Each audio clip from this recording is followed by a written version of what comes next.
मुख्यमंत्री योगी आदित्यनाथ ने वसंत पंचमी के पावन अवसर पर अमृत स्नान की व्यवस्था की निगरानी के लिए प्रातः 3:30 बजे से अपने सरकारी आवास स्थित वॉर रूम में बैठक की।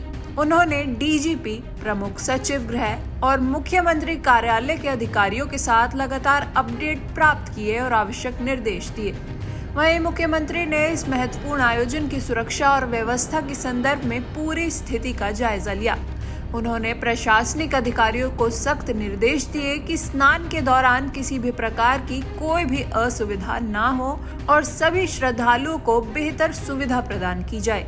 योगी आदित्यनाथ ने अधिकारियों को निर्देशित किया कि वे स्नान स्थल पर पूरी सुरक्षा व्यवस्था सुनिश्चित करें और श्रद्धालुओं के लिए सभी आवश्यक इंतजाम पूरे करें।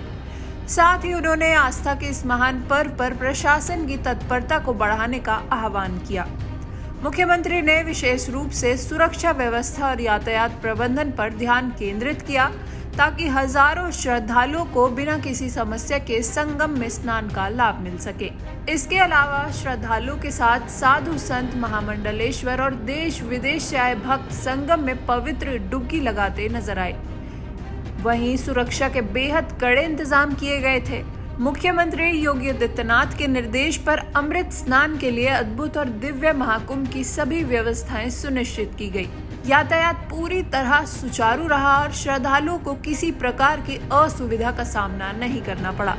स्नान के बाद श्रद्धालु दान पुण्य करते दिखाई दिए। वसंत पंचमी के अमृत स्नान के दौरान महाकुंभ का डिजिटल स्वरूप भी आकर्षण का केंद्र रहा, जहां हर व्यक्ति इस दिव्य अनुभूति को अपने कैमरे में सुरक्षित करने के लिए उत्साहित नजर आया।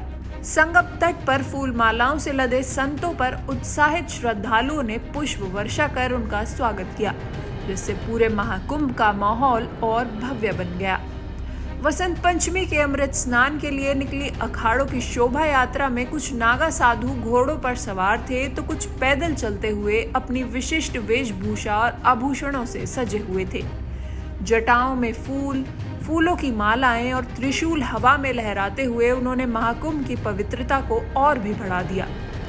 सब अनुशासन में रहने वाले इन साधुओं को कोई रोक नहीं सकता था, लेकिन वो अपने अखाड़ों के शीर्ष पदाधिकारियों के आदेशों का पालन करते हुए आगे बढ़े। नगाड़ों की गूंज के बीच उनके जोश ने इस अवसर को और भी खास बना दिया। त्रिशूल और डमरू के साथ उनके प्रदर्शन ने ये संदेश दिया कि महाकुंभ केवल धार्मिक आयोजन नहीं बल्कि प्रकृति और मनुष्य के मिलन का उत्सव है। स्नान के दौरान भी नागा साधुओं का अंदाज निराला था।